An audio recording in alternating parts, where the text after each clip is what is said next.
Olá, meu povo, tudo bem com vocês? Estamos de volta agora iniciando um novo módulo aqui do nosso curso de raciocínio lógico, do raciocínio lógico absoluto. Essa é a nossa aula de número 1, nosso módulo 4, né? Nós já falamos na primeira parte dos dois assuntos que tem, logicamente, duas partes: questões lógicas e fundamentos da matemática. Falamos também dos conceitos iniciais de lógica, e esse é o tópico que a gente precisa falar um pouquinho mais. Por quê?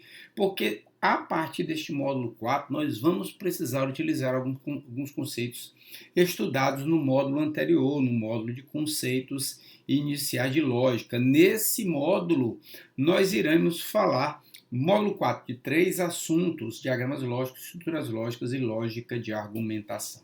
Vamos falar um pouquinho ainda a esse respeito aqui nessa nossa primeira aula. Normalmente é assim que vem descrito no próprio conteúdo programático. O CESP trabalha assim, FCC nem tanto. FCC fala estruturas lógicas de relações arbitrárias entre pessoas, lugares e objetos, uma coisa assim. Naquele texto ali, você consegue entender, e até mesmo consultando, né, fazendo histórico, quem tem um pouquinho mais de experiência com a banca sabe disso, que esses assuntos podem ser cobrados perfeitamente na FCC. FGV trabalha também com isso aqui. ESAF, antigamente, quando fazia o seu concurso, trabalha, né, cita expressamente essa parte.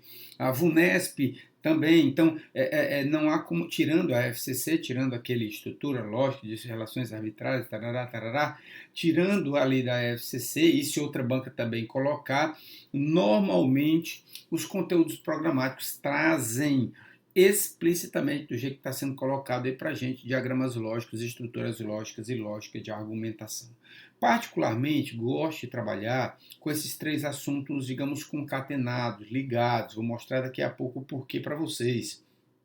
É uma interpretação que eu gosto de fazer para entrelaçar esses assuntos. Porém, podem aparecer situações separadas, tá certo? Falando só de diagramas lógicos, falando só de estruturas lógicas, sem problema. De novo, nós vamos seguir uma dinâmica, digamos assim, que a gente já tinha passado nos módulos anteriores, que é o quê? Que é tentar identificar o assunto inicialmente, através desses nossos tópicos, e, logicamente, dar os atalhos que vocês precisam ter para resolver as questões, que é isso que interessa para a gente ao final, tá certo? Gosto de chamar também desses dos módulos avançados, acho que está até dos conceitos avançados, acho que está até assim descrito lá no PDFzinho, e como está no título do nosso módulo, eu vou dizer por quê.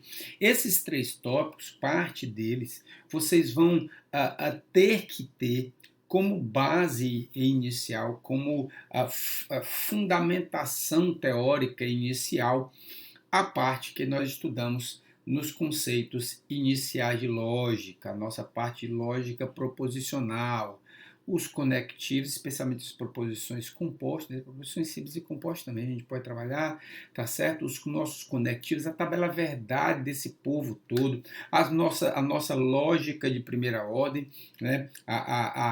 As proposições categóricas, todo, algum não e nenhum, também são importantes nesse nosso estudo inicial. Então, se a gente pensar neste nosso módulo 4 em digamos, no primeiro andar do nosso prédio, né, nós estamos construindo a base, né, a fundação, nós estamos falando da parte dos conceitos iniciais de lógica. Por isso que é tão importante, acho que eu falei, inclusive, no final deste módulo dos conceitos, que iremos falar um pouco mais para frente desse assunto, e da importância que se tem de se ter uma boa base, tá certo? A base, né, desses assuntos, de saber já a tabela verdade, o tchuquinha da melhor qualidade, né, de todo aquele conceito, da parte das proposições categóricas, tudo isso é importante para quando a gente vier chegar aqui nesse módulo, como está acontecendo agora. Perfeito? Então,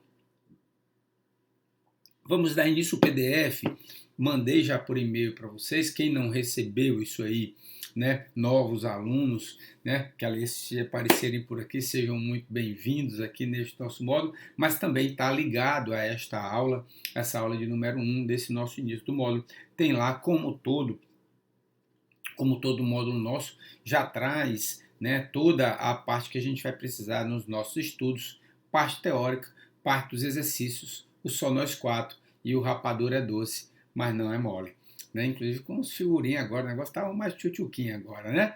Perfeito, meu povo, podemos começar os nossos trabalhos? Bom, olha só, vamos começar agora preparar o terreno para a gente entender esses três assuntos.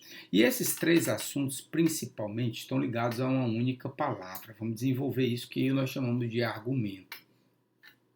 Pessoal, o argumento faz parte da lógica formal. Vamos para cá. Da lógica... Eita, calma. Vamos devagarzinho aqui. Da lógica formal. O que quer dizer esta lógica formal? Quer dizer que está ligado a uma lógica pela forma. O que quer dizer estar ligado para essa parte da forma? Nós vamos nos preocupar muitas vezes da armação, da forma que a gente pensa esse argumento. Diferentemente da lógica informal, onde o sentido é importante. Vamos fazer uma comparação. Quando estudamos aqui na lógica formal, é uma questão meio clássica, antigona, do nosso amigo Cesp. O Cesp disse o seguinte: eu vou te dar algumas informações. Todo cachorro é verde. Tudo que é verde é vegetal. E vou te dar uma terceira informação. Todo cachorro é vegetal. Já treme todinho. Mami, como é que um cachorro pode ser vegetal? Para esse tipo de resolução, não nos interessa digamos, não é nem um enunciado, mas digamos que o nosso cotidiano. É lógico que nós sabemos que todo cachorro não é vegetal, a gente sabe disso. Porém, o que vai nos interessar aqui para a gente é a forma do todo. Todo cachorro é verde, tudo que é verde é vegetal, logo, todo cachorro é vegetal. Então, o que vai nos importar, e a forma que eu estou falando, daqui a pouco nós vamos voltar mais sobre esse assunto e vou resolver essa questão para vocês, tem a ver muito mais com a forma da nossa resolução do que até mesmo com o texto. A gente vai chegar um pouquinho mais... Deixa eu deixar pregadinho aqui, não vou me esquecer que a gente vai voltar a falar nesse assunto. Então vamos entender um pouquinho mais do que é que se fala do argumento. Pessoal, o argumento, ele consiste em duas partes. Primeiro, são as nossas premissas. Vamos, digamos, abrir um pouco mais o nosso leque da ideia da proposição. Nós estudamos a proposição e agora nós vamos trazer o conceito da premissa. O que vem a ser uma premissa?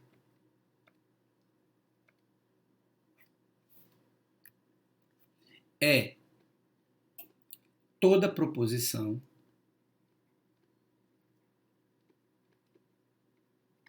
seja ela simples ou composta, não importa para mim, toda proposição simples ou composta em que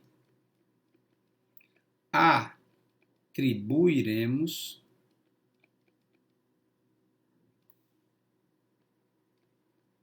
valor lógico verdadeiro. Ok? Então, a questão das duas, uma.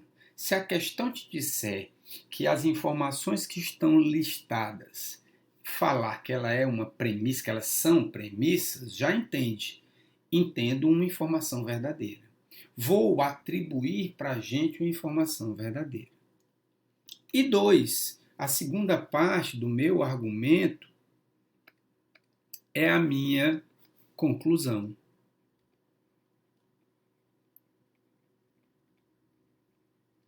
Na lógica formal, na base da forma, e aí vamos voltar também ao nosso exemplo, a questão ela vai te dar informações, afirmações, em que você entenderá que você irá atribuir como informações verdadeiras. A partir destas informações verdadeiras, buscaremos a nossa conclusão, para saber se ela será verdadeira ou não. Olha o nosso exemplo lá, a nossa questão do CESP que a gente deu como exemplo. Todo cachorro é verde, tudo que é verde é vegetal. Sabemos que todo cachorro não é verde, nem que tudo que é verde é vegetal. Porém, neste momento, se a questão fala em premissas, atribuiremos valores lógicos verdadeiros. A grande sacada que você precisa entender é: se eu te der algumas informações verdadeiras, todo cachorro é verde, tudo que é verde é vegetal, podemos concluir que, uma terceira informação, a nossa conclusão, todo cachorro é vegetal? Pronto. A ideia do nosso argumento é isso. Ele vai me dar informações que eu considerarei verdadeiras. 2, 3, 4. Pode acontecer. Sendo essas informações verdadeiras uma nova informação, a minha conclusão também será verdadeira? Esse é o nosso estudo do argumento. Morreu Maria Preá. Só isso que a gente precisa entender inicialmente. Lógico, tem muito mais coisa para a gente ver por aí. Mas a ideia básica para a gente está em cima disso. Eu tenho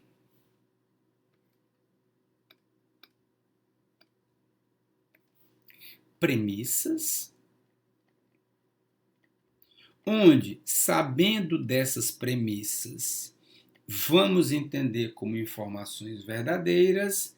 A partir daí, eu vou em busca da minha conclusão, para saber se ela é verdadeira ou falsa, né?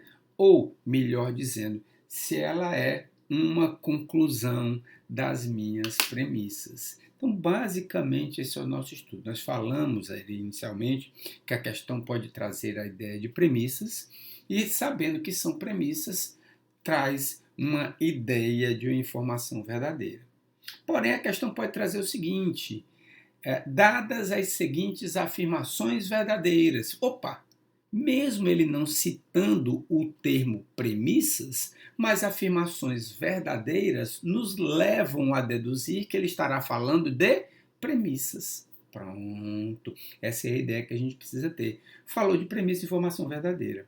Falou de informações, de afirmações de sentenças verdadeiras. Entende-se ali como sendo premissas. Perfeito? Então, essa é a ideia inicial que a gente precisa ter. O meu argumento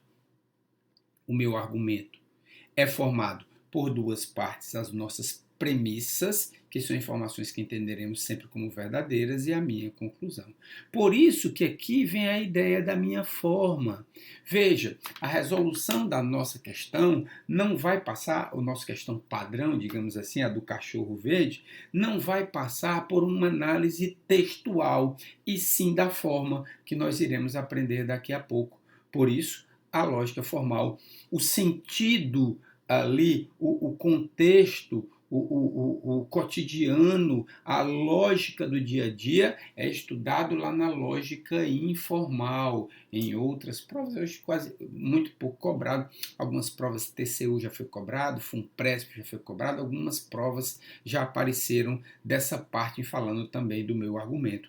Mas para a gente, o que vai nos interessar é a lógica formal, ou seja, o texto, o contexto não vai ser, digamos, o nosso pontapé inicial. A ideia que nós vamos buscar é buscar uma forma, e essa forma a gente vai chegar daqui a pouco para ela. Então, ficou claro essa situação? Bom, a partir daí, a partir deste primeiro olhar para o meu argumento, nós podemos traduzi-lo em duas partes.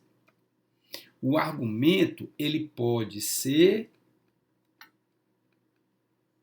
de duas formas. Eu posso ter um argumento válido, eu posso ter um argumento inválido. Você nunca vai dizer que o argumento ele é verdadeiro. O argumento, o conjunto de premissas e conclusão, ele nunca será verdadeiro. Ele estará na lógica entre válido e inválido. Perfeito? E o que é que significa um argumento válido? o que é que significa um argumento inválido. Isso a gente volta na nossa próxima aula, sem estresse. Vamos bem devagarzinho, caminhando devagarzinho, porque esse inicial é importante para que a gente tenha, mesmo você estando um pouquinho voando ainda com o tema, lógico, estamos começando agora, mas a ideia é que a gente comece a você ter essa ideia para que quando a gente iniciar os assuntos propriamente ditos, a gente consiga realmente detalhar, definir o que é cada um dos assuntos que nós iremos estudar. Perfeito? Segura as pontas que daqui a pouco eu volto. Beijo no papai e na mamãe.